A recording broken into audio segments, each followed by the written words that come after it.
At 04:12 GMT, the night sky split apart, and the stars bled fire.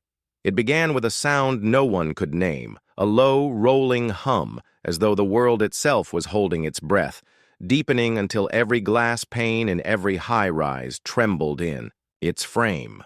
Dogs howled in the distance. The streets of London, New York, Mumbai, and Johannesburg stirred in confusion. Night shift workers stepping outside to look up, half expecting an earthquake. Then the sky cracked. Lines of searing orange, light stitched across the blackness above like claws raking through velvet.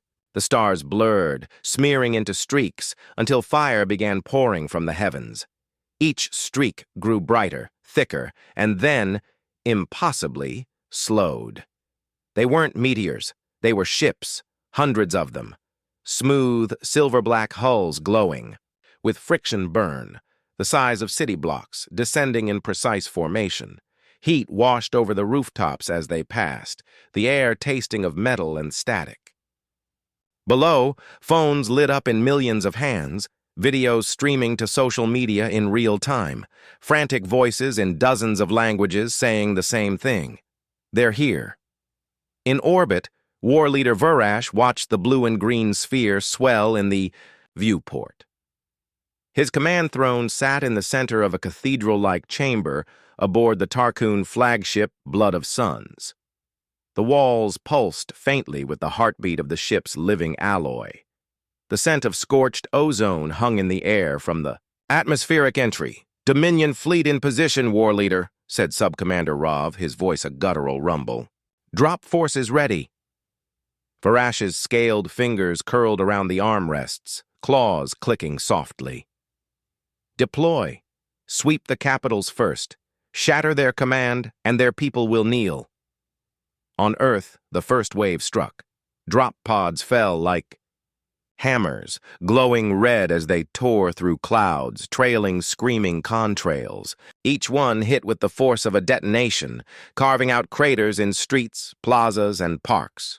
From the wreckage, Tarkoon warriors emerged, 9 feet tall, plated in black armor that shifted with their movement like living chitin. Their eyes glowed with a molten gold that reflected firelight. In Washington, D.C., the ground near the Washington Monument buckled as 3 pods slammed down. Tourists ran in every direction. Sirens wailed. A Tarkoon warrior strode through the smoke, his blade humming with an edge of pure plasma, slicing an abandoned food cart clean in half as he scanned for threats. In Tokyo, pods landed in Shinjuku, shattering glass towers and sending steel beams crashing into the streets below. Drones, insectoid, 6-limbed, swarmed from hidden compartments, scanning faces, tagging potential leaders for elimination.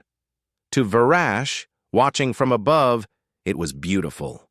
The chaos, the swarming panic, civilian clusters scattering like startled herds.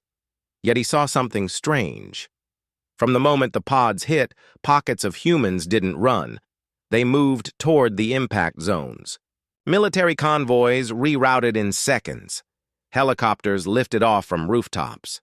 In one shaky, intercepted video feed from a body camera in Chicago, a lone police officer crouched behind a flipped taxi, reloading his weapon while a Tarkoon warrior advanced.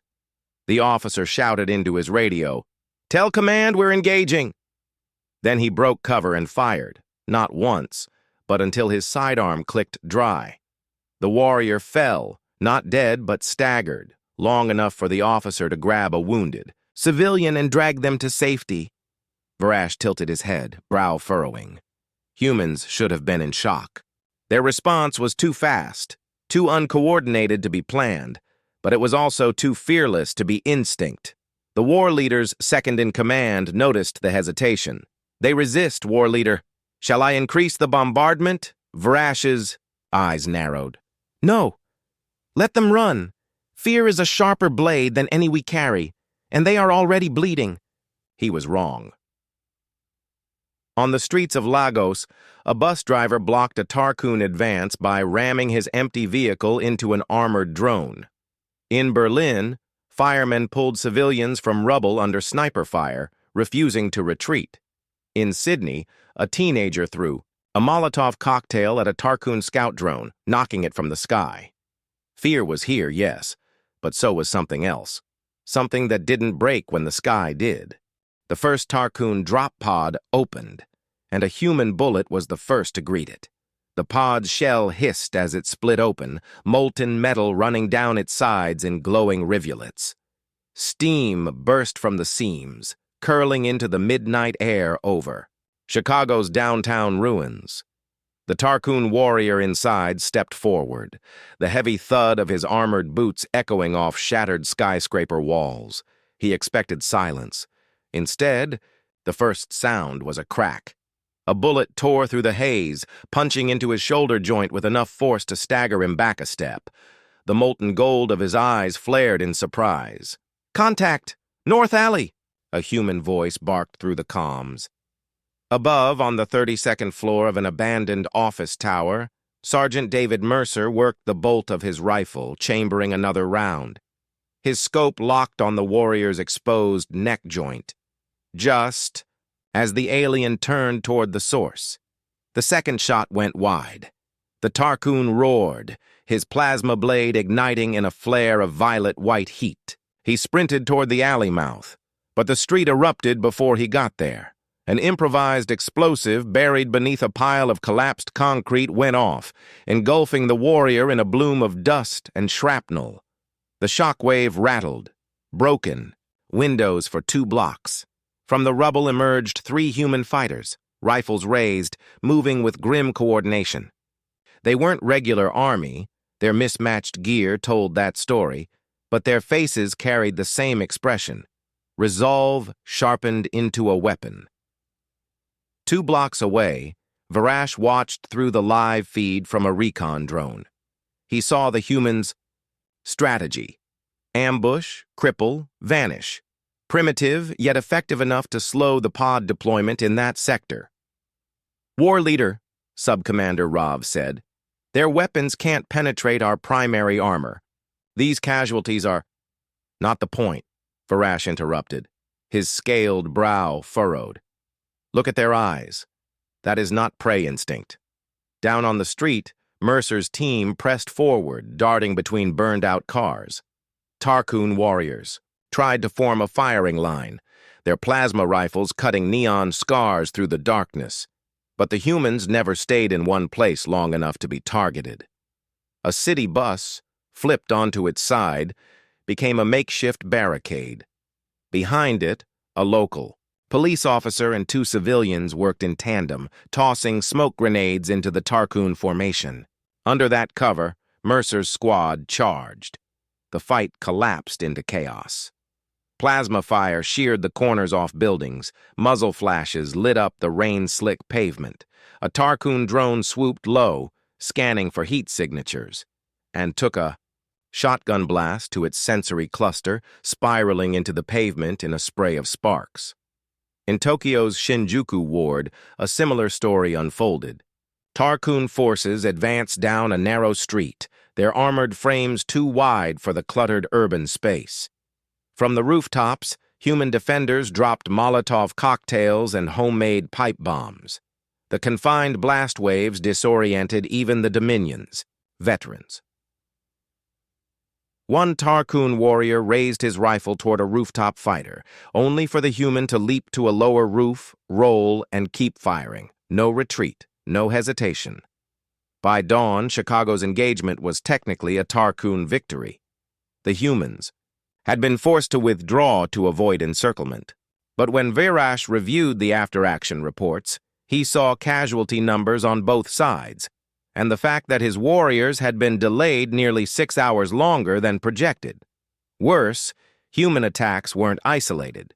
Reports came in from half a dozen major cities: Paris, Jakarta, São Paulo, Nairobi. In every one, humans had met the Dominion's first strike not with surrender, but with counterfire. "They resist with no hope of victory," Rav said, almost admiring. Varash's golden eyes narrowed. "No, they resist because they believe they can win." In a darkened war room, Varash replayed 1,000 years of human history and began to understand what he was fighting. The chamber aboard the Blood of Suns was silent, save for the soft hum of the tactical projectors. Shadows crawled along the curved walls as golden light from the holoscreens spilled across the war leader's scaled features. In the center of the room floated a sphere, Earth, rotating slowly, continents glowing in deep blue. At Varash's command, the surface dissolved into a flood of images. "Begin historical overlay," he ordered. The sphere split, fragmenting into countless smaller holograms. Battles. Too many to count. His eyes narrowed as the feed scrolled backward through time. The 20th century alone was a blood-red tapestry. Trench warfare in the mud of Europe, black and white footage of skeletal soldiers coughing in the cold, cities turned to rubble under aerial bombardment. A mushroom cloud blossoming in stark silence, erasing a horizon. The 21st century was no gentler. Skyscrapers falling in clouds of ash, drone strikes slicing through night skies, convoys burning in deserts. Floods, famines, pandemics, and still the humans kept going. They didn't just survive, they rebuilt. Faster than the Dominion's projections. Always faster. "War leader," said Intelligence Master Drath, stepping forward. "Analysis indicates a persistent pattern. No matter the scale of loss, human societies reconstitute within a generation, sometimes less." Varash's tail twitched, a sign of unease. "Why?" Drath hesitated. "Unknown? Cultural? Psychological. They appear addicted to overcoming impossible odds." The holofeed shifted to guerrilla conflicts, small forces facing larger armies with unconventional tactics, ambushes in jungles, sabotage in frozen mountains, improvised, explosives in crowded markets. "These are not organized military powers," Drath said. "These are farmers, miners, students, fighting with whatever is at hand, and winning, often enough to force their enemies to withdraw."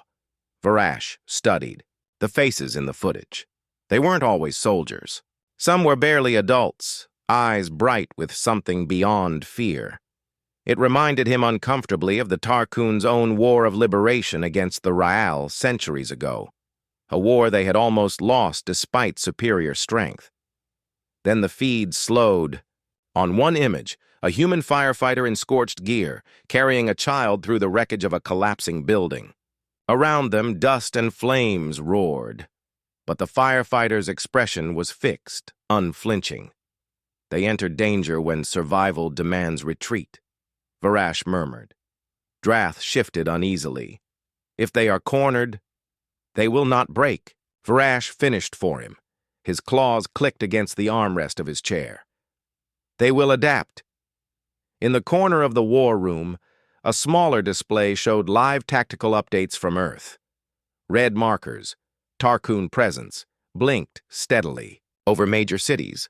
But yellow markers were appearing too. Human resistance cells. The pattern was unmistakable. They were spreading.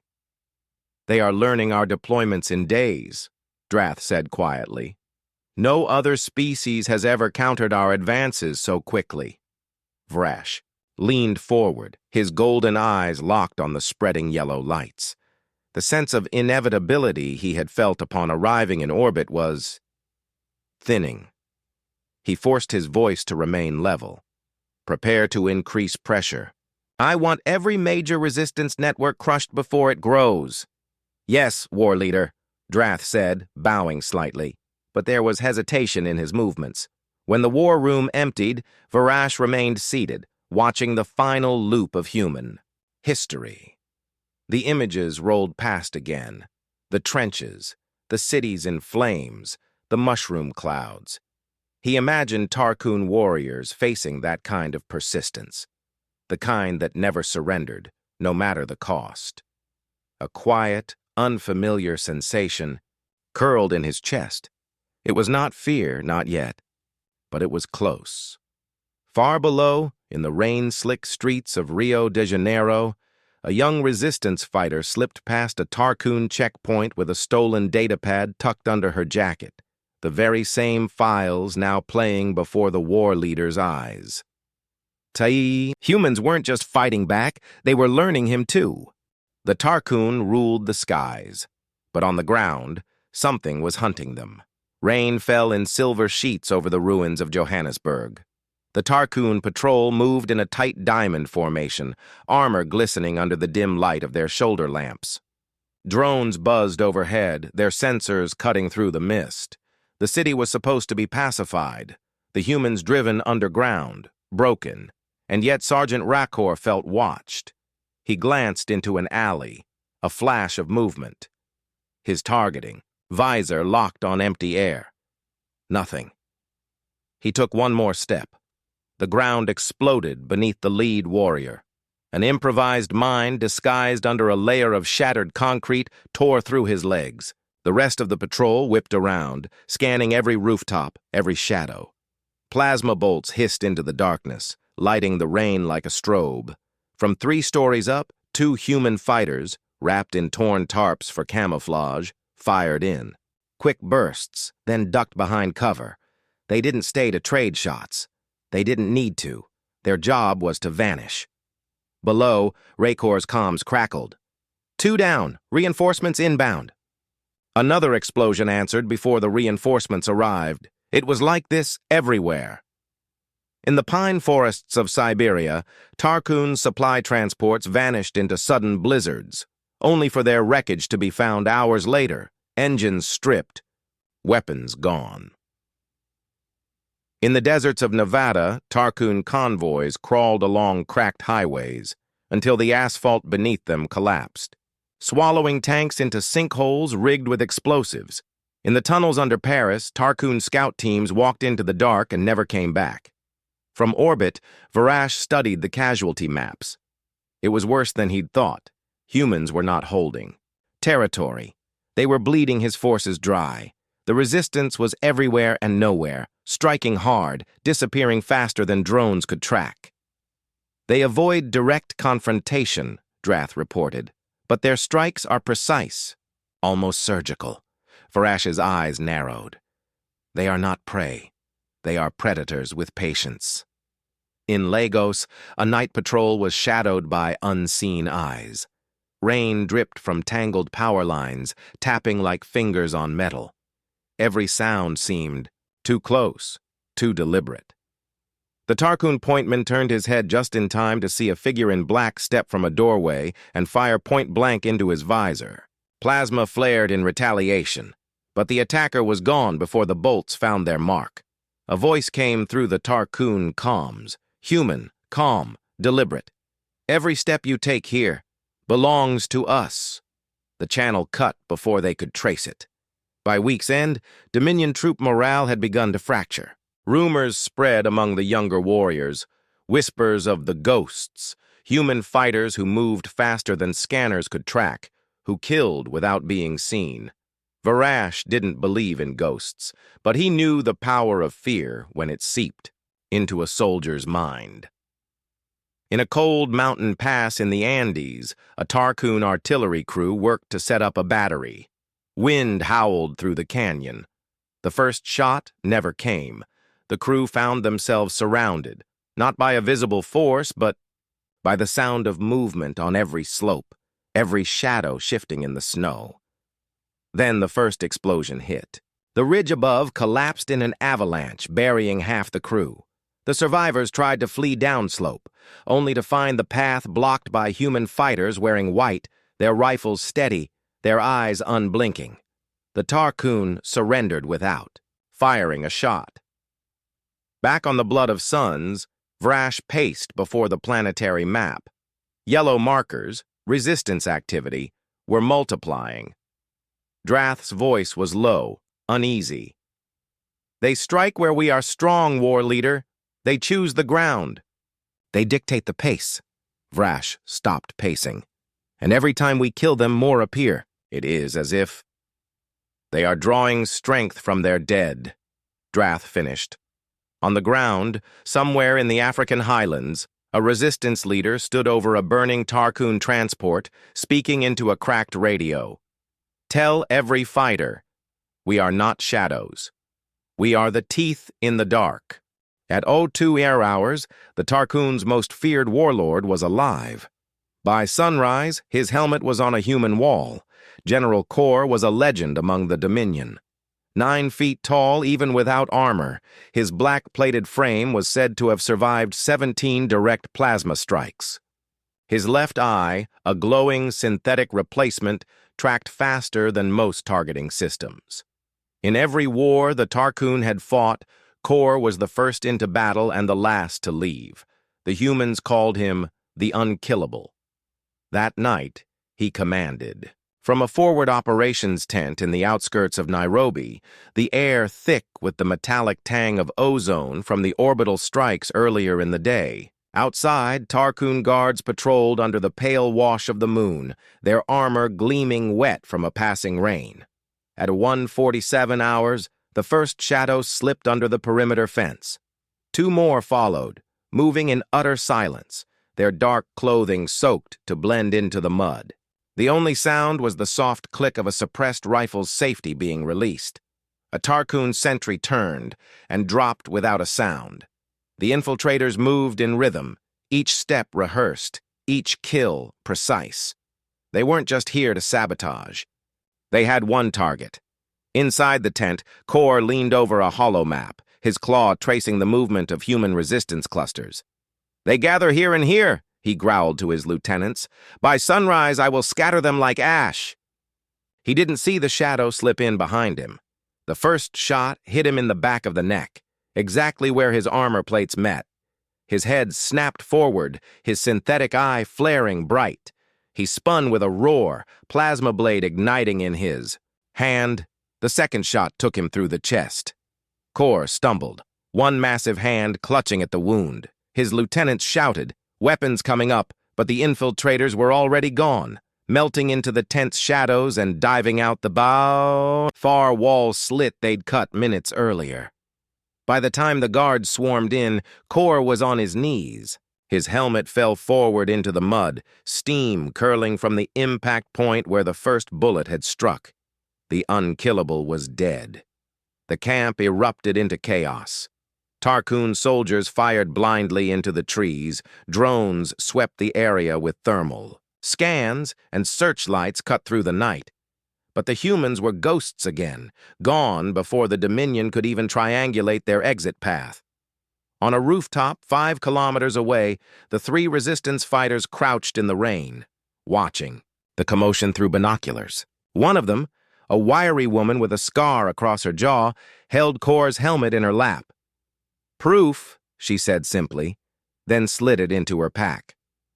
By dawn, word had spread across occupied territories. In the rubble-strewn streets of Berlin, human fighters smiled grimly when they heard. In the mountain hideouts of the Andes, a cheer went up that echoed off the cliffs. In the tunnels under Manila, a resistance radio repeated the same phrase in dozens of languages. "The Unkillable is gone."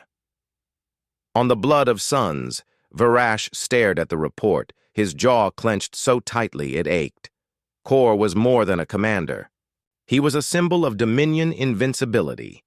His death was not just a tactical loss, it was a crack in the Dominion's armor. Rav stepped forward. "War leader, our soldiers will hear of this. Morale, control the story," Varash snapped. "Tell them it was an accident, a weapon malfunction." Rav hesitated. "And the humans?" Varash's eyes narrowed, the gold in them hardening to metal. "They will make him a martyr, and that will make them fight harder." In Nairobi, the resistance mounted Kor's helmet on the shattered wall of a safe house. Rainwater ran down its black plating, dripping from the torn edges where the bullets had bitten through. Every fighter who passed it stopped, looked, and felt the impossible become possible. The Tarkoon's deadliest weapon fired that night, but it was a human finger pulling the trigger. The wreckage of the Nairobi skirmish hadn't gone cold before the humans struck again. Only this time, They weren't carrying their own weapons. The basement of a collapsed Johannesburg telecom hub, sparks lit the dark. A resistance tech team huddled around a stripped Tarkun plasma rifle, the alien alloy smoking as they pried it open. "This grip's useless," muttered a stocky man, named Ramos, tossing the Tarkun's massive trigger housing aside. "Doesn't fit human hands. We replace it with—" "This," interrupted Kira, the group's wiry engineer, slotting in a human trigger assembly scavenged from a hunting rifle. The two parts locked together with a click that shouldn't have been possible. Kira grinned. "Congratulations," she said. "We've just made the Dominion's favorite toy ours." The first test came 2 nights later in the outskirts of Lagos. A Tarkun patrol moved through the broken streets, their armor glinting under a blood-red sunset. From a rooftop, Kira shouldered the hybrid weapon. The targeting optics, Tarkun tech, painted a perfect glowing reticle over the lead warrior's visor. She fired. The plasma bolt screamed across the street, punching through the warrior's helmet in a spray of molten shards. The rest of the patrol froze for half a second. Too long. Hybrid rifles opened up from 3 rooftops, turning the street into a killing ground. When it was over, the humans didn't stay to loot. They had already taken what they needed days before, the weapons themselves. It wasn't just rifles. In Manila, resistance hackers captured a Tarkun drone during a botched sweep. Within hours, they'd reprogrammed it, replacing its target profile with Tarkun armor signatures. The next day, the drone flew directly into a Dominion ammo dump and detonated every crate inside. In the frozen outskirts of Novosibirsk, scavengers ripped power cores from downed Tarkun skimmers, wiring them into improvised artillery that could fire plasma rounds nearly twice the distance of their original design. By the end of the week, Varash's tactical map showed something he had never seen in any war before. Dominion weapons being used against Dominion troops with alarming effectiveness. "They've adapted faster than anticipated," Drath said grimly. "They've even improved firing accuracy by integrating their primitive optics into our systems." Varash's claws tapped against his command chair. "Destroy every downed ship. Vaporize every weapon we lose. If they turn more of our arsenal against us." Drath hesitated. "It may already be too late for that." In São Paulo, a convoy of Tarkun armored vehicles crept through an abandoned highway tunnel. They were scanning for heat signatures ahead when a low hum began behind them. One of their own skimmers emerged from the tunnel mouth they'd just passed, its controls in the hands of a human resistance pilot. Before the Tarkun could react, the stolen skimmer's cannons opened fire, plasma bolts chewing through their engines.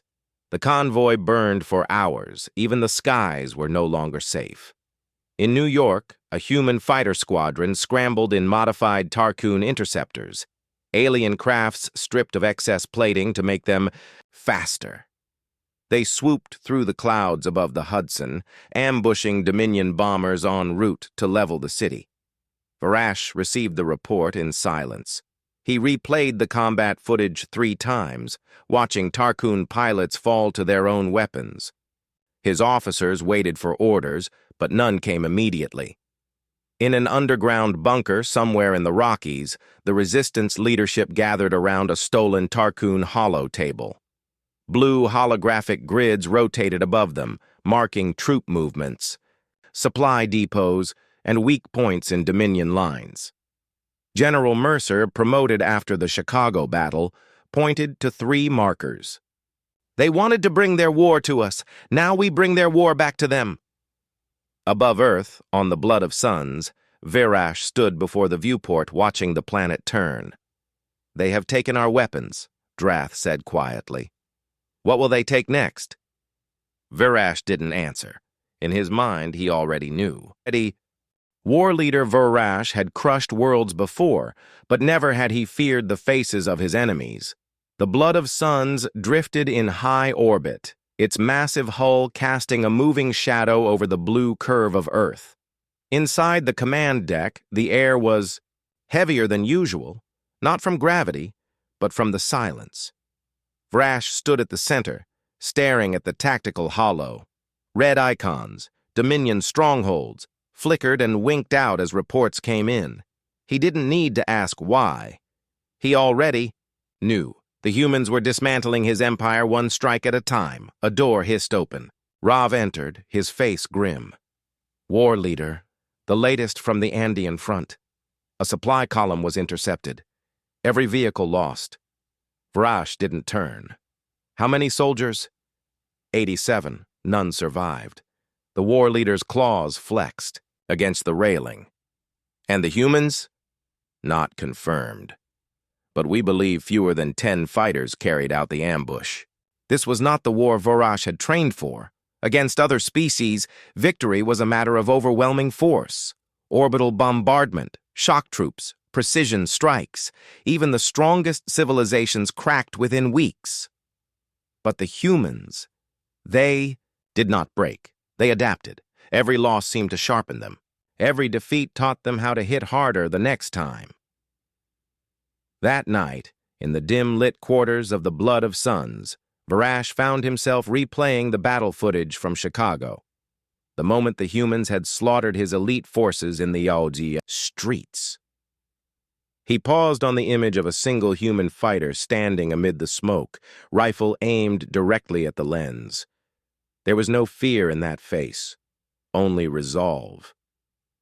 The Dominion's officers began to notice something else, whispers in the lower decks. Soldiers spoke of the human ghost, a phantom who killed Tarkun in their sleep. Others swore entire platoons had been wiped out without a single shot being fired, victims of sabotage and traps they couldn't detect. Fear spread faster than orders. In the ruins of Berlin, a Tarkun sergeant refused to leave his bunker, claiming the humans had cursed him. In the African sectors, night patrols doubled, yet casualties climbed. And in the Pacific, Dominion warships avoided certain islands entirely, believing them to be death traps. It wasn't just the humans fighting the war anymore. It was the idea of the humans. In a strategy meeting, Drath leaned in toward Vrash. They are using fear as a weapon. Our warriors hesitate before they engage. They second-guess themselves. That hesitation costs lives. Varash's eyes narrowed. Then we cut out the hesitation. Assemble the Blood Guard. We will crush their strongest force in one blow. War leader. That would require you to lead from the front. The deck went still. Everyone knew Vrash hadn't set foot on a battlefield since the war began. Vrash rose to his full height, towering over the room. If I do not, this war will be lost. On the ground, the humans were already preparing. In a hidden base beneath, the Canadian shield, General Mercer studied intercepted transmissions. Vrash himself, he said, almost to himself. He's finally coming out of his fortress. Around the table, resistance leaders exchanged grim smiles. Kira leaned forward, fingers tapping the table. If we take him, we end this war. No, Mercer corrected. If we kill him, we end this war.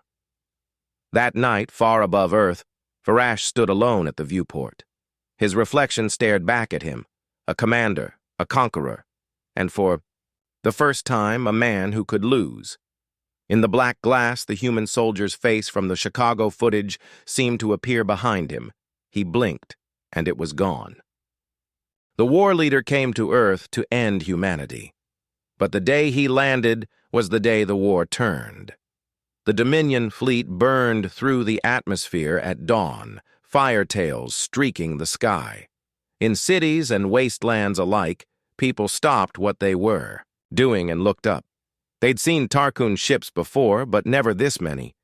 And in the largest warship of them all, the Blood of Suns, war leader Vrash himself prepared for battle. Today, he told his warriors over the intercom, we break their spirit. Today, humanity falls. But deep underground, in a war room carved into the rock beneath Ottawa, General Mercer heard those same words over a hacked comm channel. He smiled. No, he said quietly. Today, you fall. The Dominions strike. Force descended on the ruined shell of Denver, bait laid by the humans. From the air, the city looked deserted. Cracked highways cut through blocks of skeletal towers. Snow drifted in the wind. No movement, no heat signatures.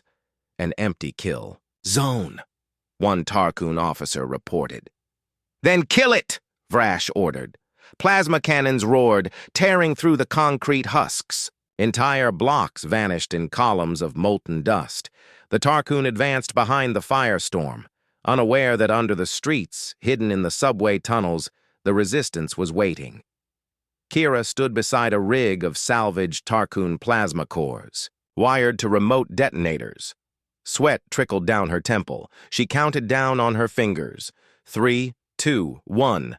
The ground erupted. Entire avenues collapsed, swallowing Tarkoon armor in roaring fireballs. Dozens of Dominion warriors disappeared into the inferno before they realized they'd walked into a trap. Above, resistance drones, stolen and reprogrammed, dove at the Dominion warships, detonating on impact. Explosions rippled across the fleet's lower decks. From hidden rooftops, hybrid rifles spat plasma into the Tarkoon ranks, burning through armor. The air filled with the thunder of gunfire and the scream of alien weapons, most of them now in human hands. Vrash landed in the heart of the fight, towering over the battlefield in full war armor, twin plasma blades igniting in his claws. Face. "Me! Human!" he roared. From the smoke stepped General Mercer, flanked by 2 resistance fighters. His rifle was slung low, his eyes steady. "You came all this way," Mercer said, "to see what happens when you underestimate us." The duel was fast and brutal. Vrash swung, plasma blades cutting arcs through the air. Mercer dodged, firing point blank at the war leader's chest plate. Sparks flew. Vrash caught the rifle barrel in one claw and hurled Mercer into a crumbling wall. The impact knocked the wind out of him, but Mercer still reached for the detonator strapped to his vest. Kira's voice crackled in his earpiece. "Now!" The blood of suns, still hovering low over Denver to coordinate the attack, shuddered as a dozen hidden missile batteries, disguised under rubble, opened fire. The first volley tore through the ship's starboard engines. The second gutted its main weapons array. The third, detonating in the reactor housing, turned the Dominion flagship into a falling star. The sky went red. Vrash turned, just in time to see his fortress of a warship plunge into the Rockies, vanishing in a mushroom of fire and molten metal. The sound was like the sky itself tearing apart. His warriors froze. Their comms fell silent. The Dominion's will to fight shattered in that instant. Mercer staggered to his feet, rifle back in his hands. He met Varash's eyes. "This is our world," Mercer said, "and you were never meant to rule it." He fired. One shot, straight through the war leader's visor. Vrash fell, his blades extinguishing as they hit the ground. By nightfall, the Dominion fleet was in full retreat. Across the world, humans emerged from bunkers, basements, and battle lines to see the skies clear for the first time in months. In the silence after the war, people told stories of the traps, the stolen weapons, the day the blood of suns fell, and of how the war leader who thought humanity could be broken became just another lesson in why you never bet against the human spirit.